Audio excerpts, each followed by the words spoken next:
Annexure P/5 says कि इनके खिलाफ 10 मुकदमा लंबित है अभी, और इसलिए इनको अगर छोड़िएगा तो फिर से ये इन्वॉल्व हो सकते हैं क्राइम में। 24 साल से ये व्यक्ति जेल में है। आपके एसएसपी को क्या इंफॉर्मेशन है कि ये 24 साल के बाद जेल से निकल करके फिर से क्राइम में इन्वॉल्व हो सकते हैं? लिख दिया। ये तो किसी भी व्यक्ति के बारे में वैसे भी बोला जा सकता है। जब सकने वाली क्रिया में आप जाइएगा, नहीं, since there is 10 cases pending and the tender age of his Mr. Sharma, 10 cases as under trial prisoner. under trial, therefore, Presumption will be of innocence. there is possibility to influence the evidences. Very good, very good. So you are not visiting the jail premises. सुनिए, P6 milord. सुनिए, jail premises आपने नहीं visit किया है ना? We are visiting the jail premises. Only 2 days back I have visited the central jail, this Khudiram Bose Central Jail at Muzaffarpur. 2 days back only. And my observation was that even the convicts who were facing life imprisonments, they were behaving so cordially and in a disciplined manner. जितने discipline के साथ वो वहां थे,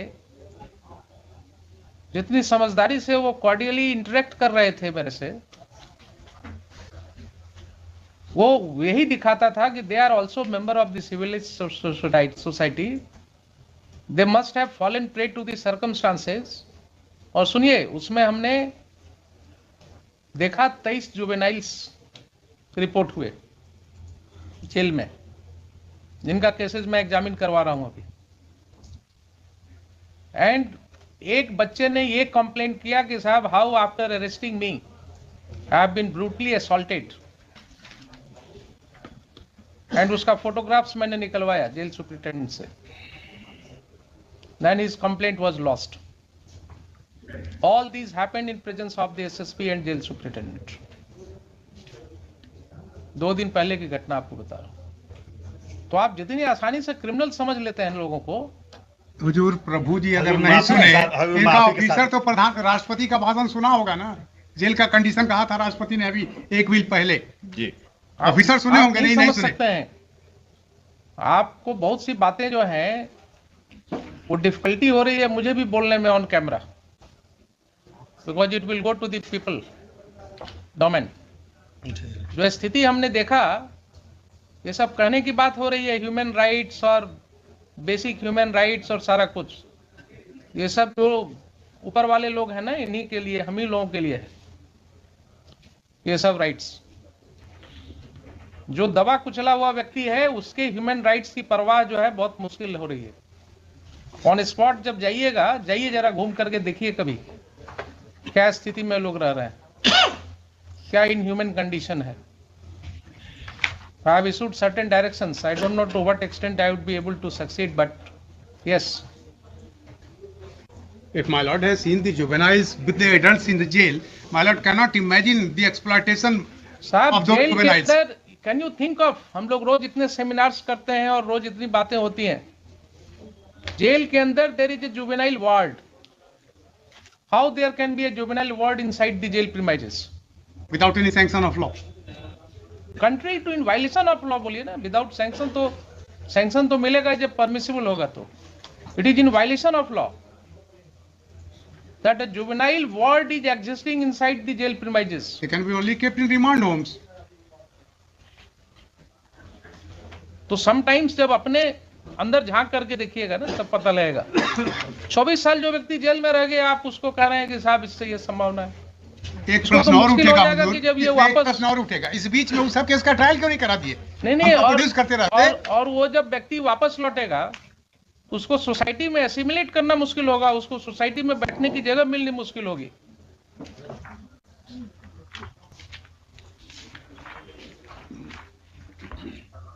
पढ़िए, बहुत सी किताबें हैं इस पर research. When the prisoners come home, When the prisoners come home, एक बुक ही है, काफी दर्दनाक कहानियां आपको उसमें मिलेंगी। कि जब वो लौटते हैं प्रिजन के बाद इतने साल की सजा भोग करके, देयर आफ्टर उनको क्या क्या फेस करना होता है अपनी सोसाइटी में। इसलिए अपने ऑफिसर्स को कहिए थोड़ा दया दिखाने की जरूरत नहीं है, लेकिन कानून के ऊपर जो है अपने आप को मत रखें। इस तरह का अनमाइंडफुल लेटर जाएगा और उस पर रेमिशन बोर्ड के कितने सदस्य होते हैं उसमें? उसमें हजूर 6 सदस्य हैं। 6 सदस्य हैं। होम सेक्रेटरी हैं, लॉ ये सारे सेक्रेटरी होम हैं, secretary and district other session सदस्य जज जो पटना हैं, हैं। इनको अपनी दिमाग लगाने की जरूरत नहीं है क्या? किन्हीं एक को हुजूर ने आज बुलाया था। सब लोग बड़े ही हैं। मतलब ये होम सेक्रेटरी हैं, लॉ सेक्रेटरी हैं, डिस्ट्रिक्ट एंड सेशन जज पटना है, सब दस्तखती करने वाले हैं, आईजी प्रिजन हैं, और सबको अपने परवाह है, सब बड़े लोग हैं, बड़े लोग हैं, दस्तखत करने की जरूरत है सिर्फ। अदरवाइज अगर इतना माइंड लगा लिए होते इसमें और एक बार पढ़ लिए होते 10 मिनट ठहर करके, तो ये आदमी रिलीज हो गया होता।